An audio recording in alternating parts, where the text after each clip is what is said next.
అందరికీ నమస్కారం. అరణ్యకాండ పార్ట్ 1 వీడియోని ఎక్కడా స్కిప్ చేయకుండా చివరి వరకు చూడండి. అయోధ్యకాండలో ఒక విషయం చెప్పడం మర్చిపోయాను. రాముడి పాదుకలని భరతుడు తన శిరస్సు మీద పెట్టుకున్నాక 14 సంవత్సరముల తరువాత రాముడు తిరిగి రాకపోతే నేను నా శరీరాన్ని అగ్నిలో విడిచిపెట్టేస్తాను అని ప్రతిజ్ఞ చేశాడు. రాముడు ఆ అరణ్యంలో తపస్సులు ఉండేటటువంటి ప్రదేశం వైపుకు వెళ్ళాడు. లోకం పుణ్యైః చ నియత హరైః శోభితం పరమ ఋషిభిః తత్ బ్రహ్మ భవన ప్రఖ్యం బ్రహ్మ ఘోష నినాదితం బ్రహ్మ విద్భః మహాభగైః బ్రాహ్మణైః ఉపశోభితం. ఆ ఆశ్రమంలో ఉండేటువంటి ఋషులు ఆకలిని జయించి నియమంతో కూడిన ఆహారం తినేవారు. అందరూ వేదం చదువుకున్నారు. ఆ ఆశ్రమంలో ఎప్పుడూ వేద ధ్వని వినబడుతూ ఉండడం వలన ఆశ్రమం బయట నిలబడి చూస్తే ఆశ్రమంలో బ్రహ్మగారి సభ జరుగుతున్నట్టు అనిపిస్తుంది. ఆశ్రమం దగ్గర యజ్ఞంలో వాడే సుఖ శ్రువము మొదలైన పరికరాలు ఉన్నాయి. అలంకారం కోసం సిద్ధం చేయబడ్డ పెద్ద పెద్ద పుష్పమాలికలు ఉన్నాయి. పెరుగు, లాజలు, అక్షింతలు మొదలైనవి ఉన్నాయి. శ్లోకం రూపసంహాసనం లక్ష్మీం సౌకుమార్యం సువేశతాం దుదర్శర విస్మత ఆకార రామస్య వనవసినః వైదేహీం లక్ష్మణం రామం నేత్రర్ అనిమిషర్ ఇవ ఆశ్చర్య భూతన దుదుర్సః సర్వే తే వనవాసినః.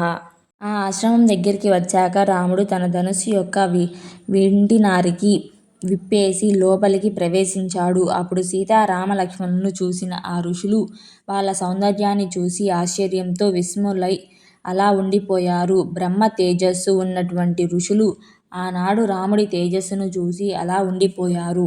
అప్పుడు ఋషులు మహానుభావ, మేము అందరము నీకు నమస్కారం చేయాలి. ఎందుకంటే నువ్వు రాజువి, రాజు కుటుంబం నుంచి వచ్చిన వాడివి. ఇంద్రుడి యొక్క అంశలో 4వ వంతు అంశ రాజుల్లో ఉంటుంది. వనాలలో దూరంగా ఉన్న వాళ్ళని, నగరాలలో ఉన్న వాళ్ళని రాజు తన శాసనంతో రక్షిస్తాడు. బలం లేని వాడికి రాజుబలం రక్షాబలం ఉందని చెలరేగిపోయే వాడికి రాజుబలం శిక్ష. రైతులు, వర్తకులు రాజుకి పన్ను కట్టినట్టు మేము కూడా పన్ను కడుతున్నాము. మా తపస్సులో రాజుకి 6వ వంతు వాటా వస్తుంది. నువ్వు ధర్మాత్ముడివి, నీకు ధర్మం తెలుసు. అందుకని నువ్వు మమ్మల్ని రక్షించకపోతే ధర్మం తప్పిన వాడివి అవుతావు. మమ్మల్ని అనేక మంది రాక్షసులు నిగ్రహిస్తున్నారు. అందుకని నువ్వు మమ్మల్ని ఆ రాక్షసుల నుంచి రక్షించాలి అని అన్నారు. అప్పుడు రాముడు వాళ్ళ ప్రార్థనని స్వీకరించి వారు ఇచ్చిన ఆర్ఘ్యపాదములు తీసుకొని సంతోషంతో అక్కడి నుంచి బయలుదేరాడు. అలా కొంత దూరం వెళ్ళాక ఒకచోట చిగురు వాయువు వలె ఈగలు రోద చేస్తూ కనబడ్డాయి. ఈ ఈగలు పులిసిపోయి పండి ఉన్న రక్తాన్ని తినడానికి వస్తాయి. అయితే ఇక్కడికి దగ్గరలోనే ఎవరో ఒక రాక్షసుడు ఉండి ఉంటాడు అని రాముడు లక్ష్మణుడితో అన్నాడు. ఇంతలోనే లోపలికి వెళ్ళిపోయిన కళ్ళతో, భయంకరమైన కడుపుతో, పర్వతమంత ఆకారంతో, పెద్ద చేతులతో అప్పుడే చంపిన పెద్ద పులి తోలుని నెత్తురోడుతుండగా తన ఒంటికి చుట్టుకొని ఒక శూలాన్ని భుజానికి ధరించిన వాడై, ఆ శూలానికి 3 సింహాలు, 4 పెద్ద పులులు, 2 తోడేళ్ళు, 10 జింకలతో పాటు ఒక ఏనుగు తల గుచ్చిన వాడై, ఒంటి నిండా మాంసం అంటుకున్న వాడై ఒక రాక్షసుడు వాళ్ళ వైపు పరిగెత్తుకుంటూ వచ్చి సీతమ్మని తన ఒళ్ళో కూర్చోపెట్టుకొని రామలక్ష్మణులతో ఇలా అన్నాడు.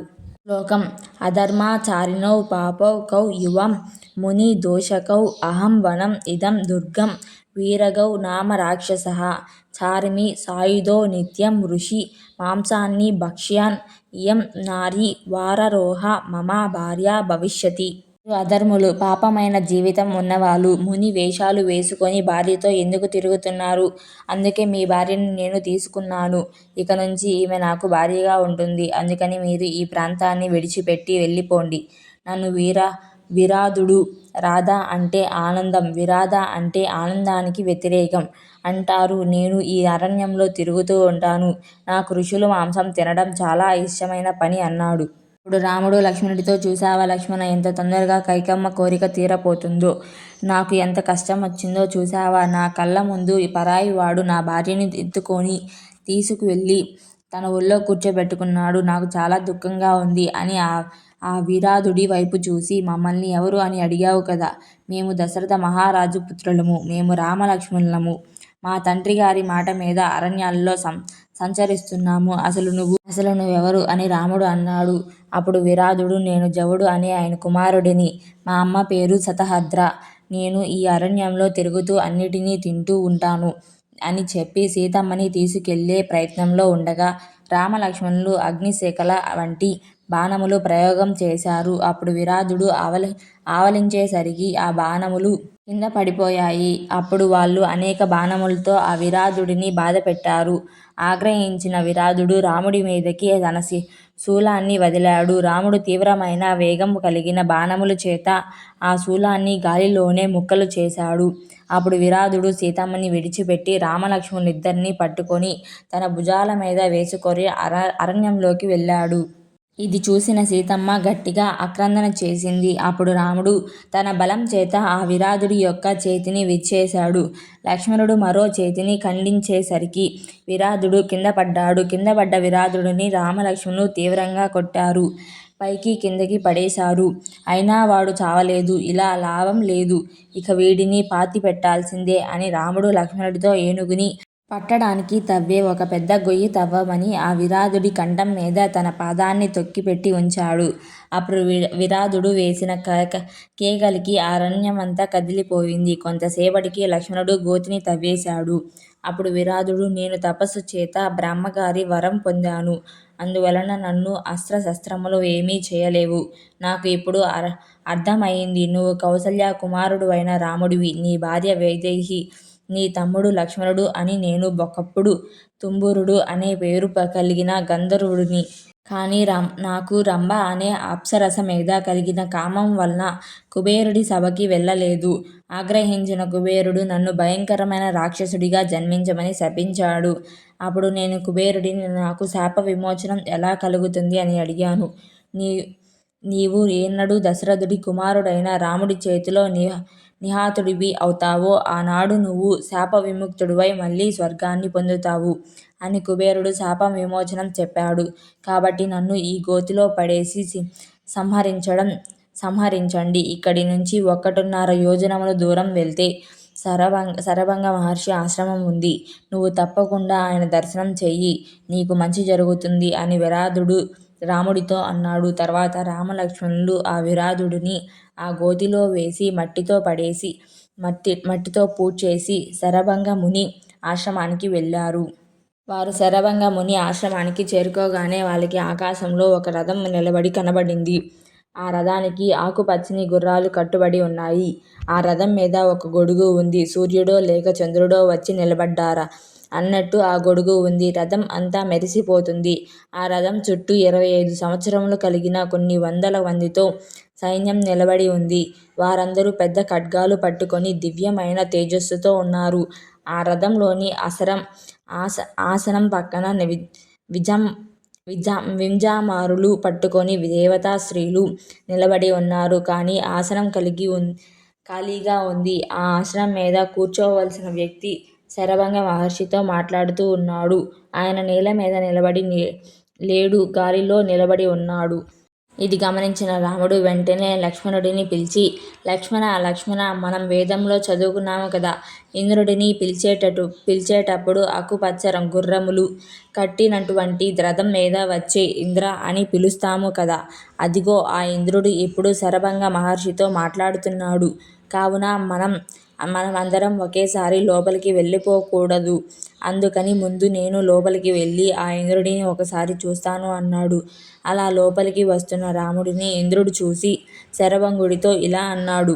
శ్లోకం ఇహ ఉపయాతి అసౌ రామౌ యవన మం నా అభిభాషతే నిశ్చం నయత్ తవ తు తతో మా ద్రష్టం అర్హతి. రాముడు వచ్చేస్తున్నాడు. రాముడి వంక నేను చూడను, మాట్లాడును. ఎందుకంటే ముందు రాముడు సాధించవలసిన గొప్ప దేవకార్యం ఒకటి ఉంది. అప్పుడు నేను వచ్చి రాముడిని అభినందిస్తాను. ఇక సెలవు మహర్షి అని వెళ్ళిపోయాడు. అప్పుడు రాముడు సీతమ్మని లక్ష్మణుడిని తీసుకొని శరభంగ ముని ఆశ్రమంలోనికి వెళ్ళి తన 2 చెవులని పట్టుకొని శరభంగుడికి తన ప్రవణ చెప్పి నేను రాముడిని వచ్చాను అని అన్నాడు. నాకు తెలుసు నువ్వు వస్తున్నావని. నేను నా తపశ్శక్తితో ఇంద్రలోకాన్ని బ్రహ్మలోకాన్ని గెలిచాను. అందుకని నన్ను తీసుకెళ్ళడానికి ఇంద్రుడు స్వయంగా వచ్చి నన్ను రమ్మన్నాడు. కానీ నేను నాకు ప్రియమైన అతిథి వచ్చాడు, అతనికి ఆతిథ్యం ఇచ్చాక వస్తానని అన్నాను. రామా, నేను నా తపశ్శక్తితో గెలుచుకున్న లోకాన్ని నీకు ధారపోసేస్తాను. యుద్ధేచ్ఛగా సీతారామలక్ష్మణులతో కలిసి విహరించు అని శరభంగుడు అన్నాడు. ఆ మాటలు విన్న రాముడు, మహానుభావా, మీరు తపస్సు చేసి నాకు ధారపోయడమేంటి? నాకు ఎక్కడ ఆశ్రమం కట్టుకోవాలో చెప్పండి చాలు, అక్కడ నేను తపస్సు చేసుకుంటాను అన్నాడు. రాముడి మాటలకు సంతోషించిన శరభంగుడు, ఇక్కడికి దగ్గరలో సుతీఘ్నుడు అని మహర్షి ఉన్నారు. నువ్వు ఆయనని దర్శించు రామా. నీకు ఒక మంచి విచిత్రమైన కార్యం చూపిస్తాను. అలా నిలబడి చూడు.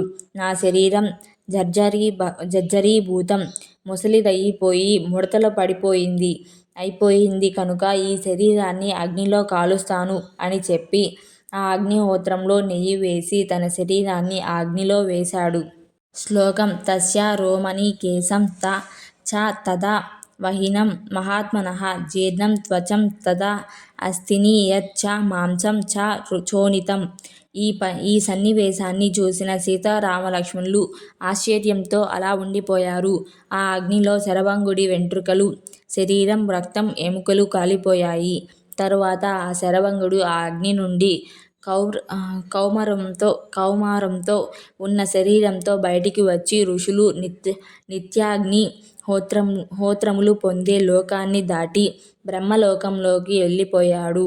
బ్రహ్మలోకంలో సింహాసనం మీద కూర్చొని ఉన్న బ్రహ్మగారు లేచి, మహానుభావ శరభంగ, స్వాగతం సుస్వాగతం అన్నారు. అలా శరభంగుడు ఉత్కృష్టమైన ఆ బ్రహ్మలోకాన్ని చేరుకున్నాడు. ఇంతటితో అరణ్యకాండ పార్ట్ 1 వీడియో ముగిసింది. పార్ట్ 2 వీడియోతో మీ ముందుకు వస్తాను. మా ఛానల్ని ఇలానే లైక్ చేసి, షేర్ చేసి, సబ్స్క్రైబ్ చేసుకొని సపోర్ట్ చేస్తూ ఉంటారని కోరుకుంటున్నాను.